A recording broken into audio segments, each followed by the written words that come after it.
My name is Lucille Branham. I am 66 years old, and I live in Farragut, Tennessee, which is a suburb of Knoxville that most people outside the state have never heard of.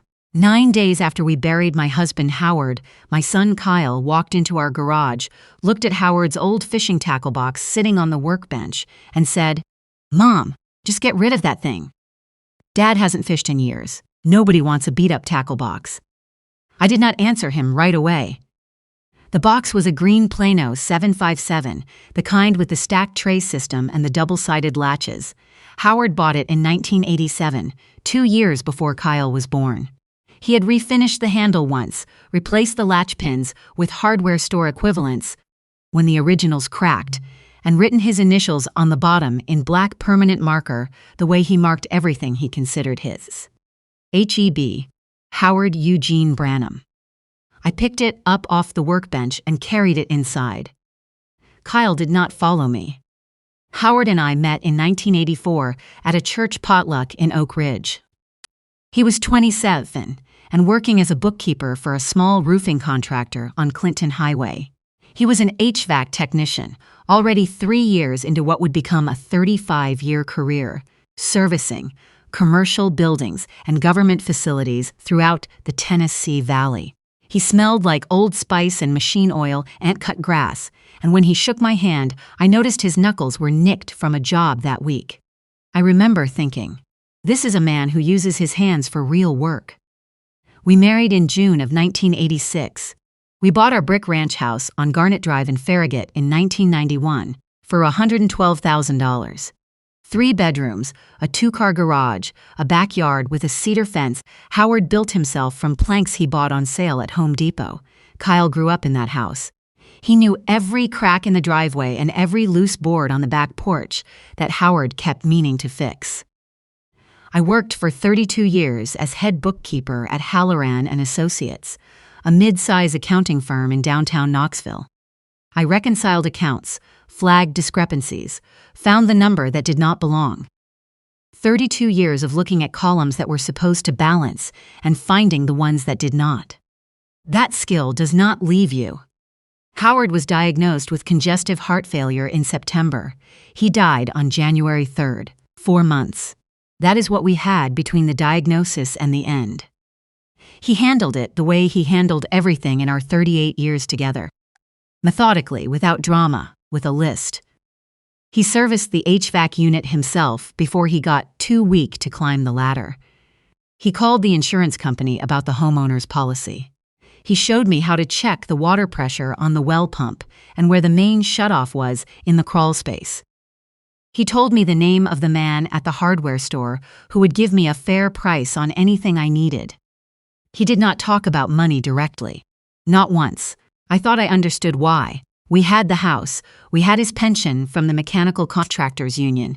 We had Social Security. I thought I knew what we had. I was wrong about that.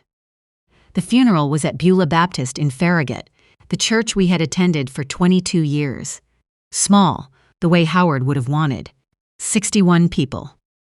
Reception in the fellowship hall with potato salad and sweet tea and a chess pie someone brought because they knew it was Howard's favorite. Kyle handled the logistics. He is 39. He works in commercial real estate in Nashville, 3 hours from Knoxville. He drove up the morning of the service and left the evening after the burial. His wife Taylor came with him. She wore a black dress that looked like it cost more than our monthly utility bill, and she spent most of the reception on her phone. Kyle spoke at the service. He talked about Howard teaching him to change a tire and to read a circuit diagram. The words were right. But when I looked at him during the service, he was not crying. He was checking his watch. Afterward, at the fellowship hall, my neighbor Myrtle squeezed my hand and brought me a plate. Myrtle has lived next door for 20 years.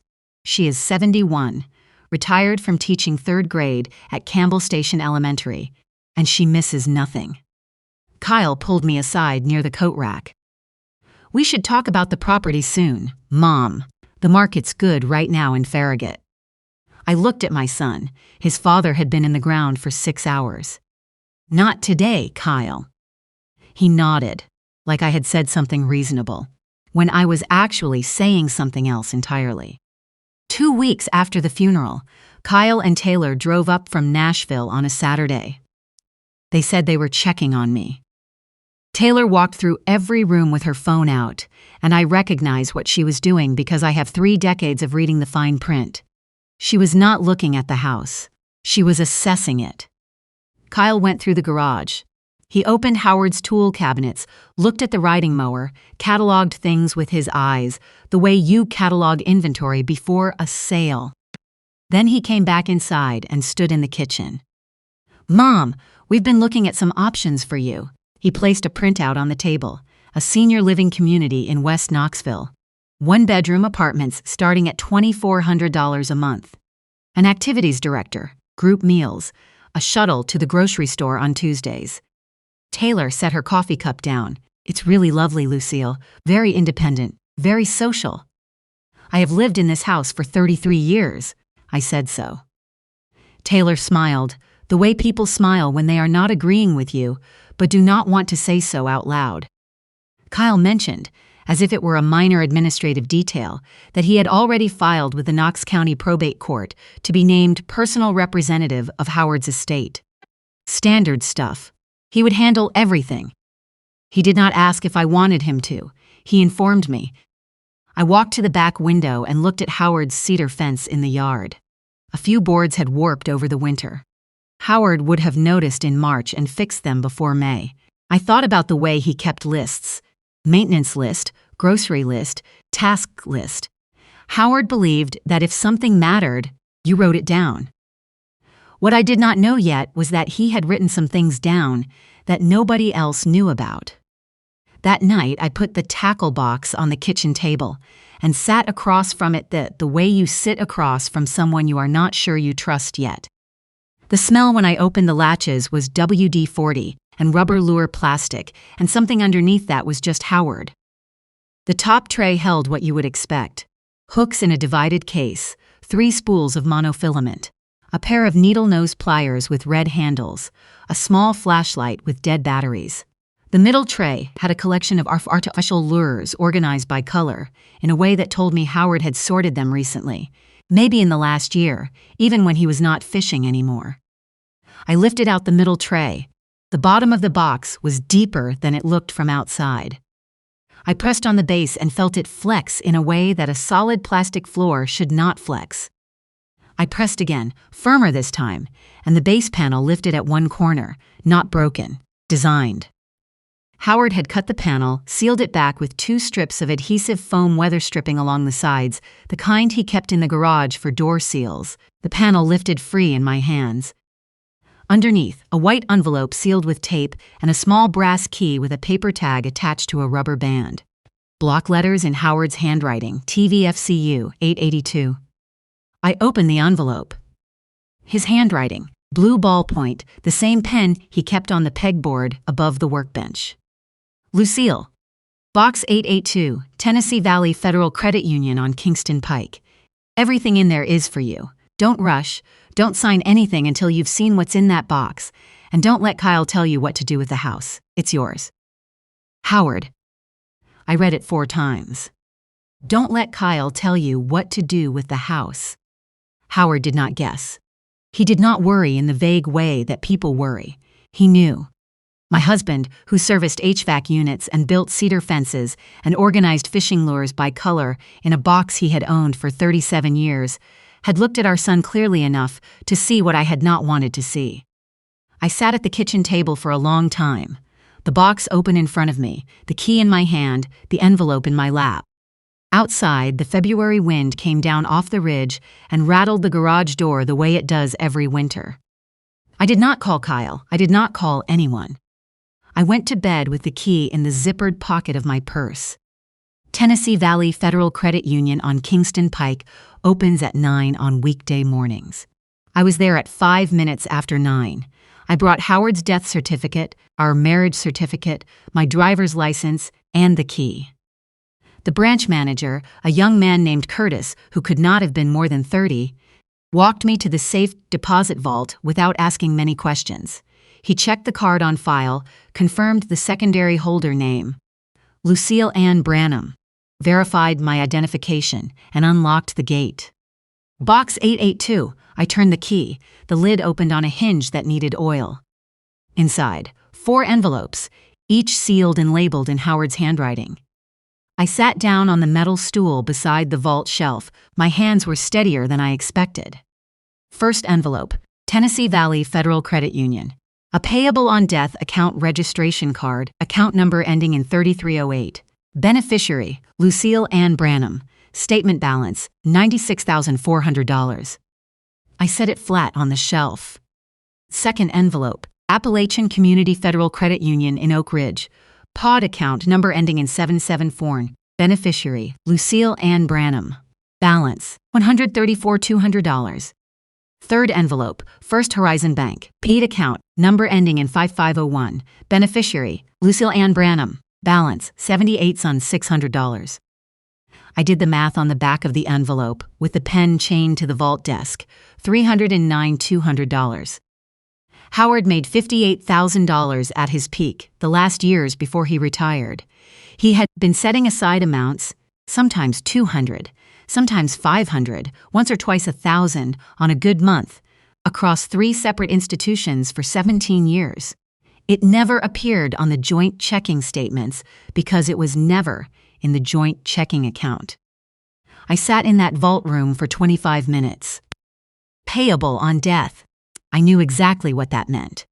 I had been a bookkeeper for 32 years. POD accounts are non-probate transfers. They do not pass through the estate. They do not go to the personal representative. They go to the named beneficiary, directly, outside of probate, effective the moment the account holder dies. Howard had been building me a firewall for 17 years, and not one person knew it existed. Then I opened the 4th envelope. Inside, a college-ruled spiral notebook, the blue kind from the school supply aisle, 40 pages, front and back, in Howard's precise block handwriting. A ledger. First entry dated March 2008. Kyle, $4,000, car repair, said he'd pay it back by June. I turned the pages. November 2009. Kyle, dental bills, him and Taylor. February 2011. Kyle, $7,200, credit card balance. Third time for this. August 2013. Kyle, $11,000. Down payment help on the Nashville condo. January 2016. Kyle, $6,500. Investment that didn't work out. His words. June 2019. Kyle, $9,400. Business idea. Taylor's idea, actually. March 2022. Kyle, $5,200. Until the commissions come in. 31 entries. 14 years. Total at the bottom. Underlined twice in Howard's blue ballpoint. $68,200. Beneath that, in darker ink, written later, not a dollar back. And below that, one final line. Lucille, if you're reading this, you found what I hid. Good girl. Now go find yourself a lawyer. I closed the notebook.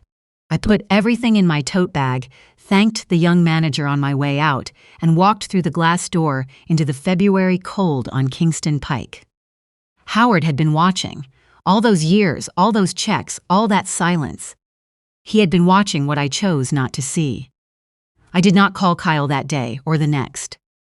I drove home, fed the cat, made coffee, and spread everything across the kitchen table the way I used to spread audit files at Halloran and Associates. Then I drove downtown to the Knox County Courthouse and requested the estate filing for Howard Eugene Branham. The clerk found it in 4 minutes. Kyle had filed a preliminary inventory listing total estate assets at $41,000. Howard's truck, the tools, the shop account. The house was jointly titled and not part of the estate. That part was accurate. But the expense claims filed in the first 6 weeks were something I recognized immediately. I recognized them because I have spent 32 years looking at books that did not balance. Estate administration, general maintenance, $2,600, filed February 14th. Document handling and filing, $700, filed February 22nd. Transportation and travel related to estate business, $900, filed March 1st. Total, $5,200 in 2 months against a $41,000 estate. I made copies at 20 cents a page and drove home. That evening, I pulled up Taylor's Instagram. public, because Taylor liked to show people things. The $2,600 maintenance charge was filed February 14th. On February 12th, Taylor had posted photos of their Nashville condo with new flooring in the living room. Tagged the contractor, tagged the flooring company. Caption: "Finally got this done." The $700 document handling charge matched a purchase I would later confirm through discovery. $700 at an Apple store in Nashville, a new laptop. The $1,900 in travel expenses matched 2 nights at a hotel in Nashville, their own city, over a weekend in early March. Dinner for 2, listed in the hotel folio. Every line item a lie, clean, confident lies, the lies of someone who expected nobody would check. But I spent 32 years checking. I called the Tennessee Bar Association referral line the next morning and asked for an attorney who handled probate disputes. Anita Morse called me back the same afternoon. Her office was on Gay Street in downtown Knoxville. I brought everything in a manila folder I used to carry client files in. She was 54, gray at the temples, reading glasses on a cord around her neck. She read for 15 minutes without speaking. Then she looked up. "Mrs. Branham, these POD accounts are yours, fully yours. They are not estate assets. Kyle has no authority over them whatsoever." She tapped the expense claims with her pen. "And this is a textbook breach of fiduciary duty. Billing his condo renovation and a hotel weekend as estate expenses is not managing an estate. It's stealing from one." She outlined the plan. Collect the POD accounts first, a straightforward banking process. Then file a demand for formal accounting under Tennessee Code Annotated 32601. Then petition to remove Kyle as personal representative. Then a surcharge motion to hold him personally liable for the misappropriated funds. How long will this take? 60 to 90 days to a hearing. I told her I had balanced audit files under tighter deadlines than that. She almost smiled. Kyle called that Thursday afternoon, wanting me to sign the estate account release form. I told him I would think about it. Think about what? It's standard. I paused. What came out next was not planned. "Kyle, how much money did you borrow from your father over the years?" Silence, long enough that I counted it. "I haven't. Dad loaned me things here and there, normal family stuff." He said it quickly, too quickly. The way someone answers when they already know the number and have already decided it doesn't count. He drove up unannounced the following Saturday, stood in my kitchen with his hands in his coat pockets, and told me that any of Howard's financial documents around the house should be with the estate file. For proper administration. I told him I was organizing tools in the workshop. He left frustrated. Taylor waved from the driveway. It was the kind of wave that is meant to look friendly, but isn't. I locked the POD certificates and Howard's notebook in the fireproof cabinet in my home office where I had kept tax records and client files for years. A cabinet with a key I had never given to anyone. The demand for formal accounting was delivered to Kyle's Nashville address by process server on a Tuesday. He called me within 2 hours.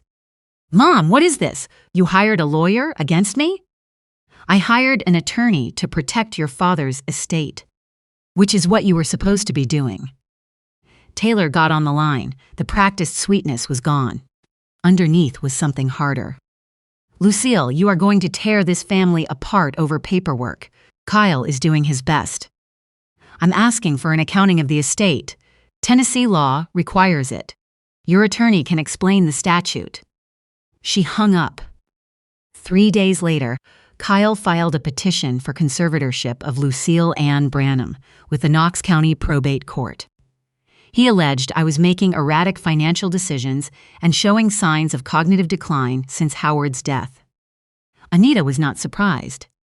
"This is what happens when the accounting is going to be bad," she said. "They try to discredit the person asking questions before the questions get answered. We're ready." She filed our response the same week. My records from my physician at University of Tennessee Medical Center, confirming full cognitive function. My 32-year employment history at Halloran and Associates. Signed letters from 2 former colleagues. a summary of the freelance bookkeeping work I had continued through last year. A woman who balanced audit files for regional clients does not mismanage her own finances because she refuses to sign papers she has not read. I visited all 3 institutions over 3 days. Tennessee Valley Federal Credit Union on Tuesday morning. The account manager confirmed the POD card, verified my identity, and transferred $96,400 into a new account in my name. Appalachian Community Federal in Oak Ridge on Wednesday afternoon, 40 minutes, $134,200 transferred. First Horizon on Kingston Pike on Thursday morning. The teller who pulled up the account was a woman close to my own age, with reading glasses on a beaded chain. She looked at the account history, then at me. Your husband set this up in 2006. He came in on the 3rd Friday of every month. She scrolled back through the records. Even when it was only $150, he never missed. Not once. That is Howard, even when it was only $150. $78,600 transferred, total across 3 accounts, all in my name, $309,200. I did not spend a cent. This was not about the money. It had never been about the money. It was about what Howard built and why and who he built it for. Knox County Probate Court. A wood-paneled room on the 3rd floor of the City-County building on Main Street. American flag in the corner, state seal behind the bench. The kind of room where documents either hold up or they don't. The judge was the Honorable Selma Vance. 60s, silver hair cut short, reading glasses on a chain. She did not look like a woman who appreciated having her time wasted. Kyle arrived with his attorney. Kyle wore a new blazer and a pressed tie. He had gotten a haircut. He looked like a man who had decided that if he appeared responsible enough, the paperwork would stop mattering. Taylor sat in the gallery, arms folded. The posture of a woman who had decided to be offended in advance. I arrived with Anita. I wore my good navy blouse and the gray slacks I used to wear for board presentations at the firm. In my tote bag, the same manila folder I had brought to Anita's office 6 weeks earlier, organized the way I always organized audit files, tabbed, cross-referenced, dated. Anita requested the accounting be heard before the conservatorship petition. The judge agreed. Kyle's attorney presented a 1-page accounting. Total estate assets, $41,000. Total administrative expenses, $9,400. Net remaining, $31,600. Anita opened our exhibit binder. Exhibit A. The estate's claim for $2,600 in maintenance on February 14th.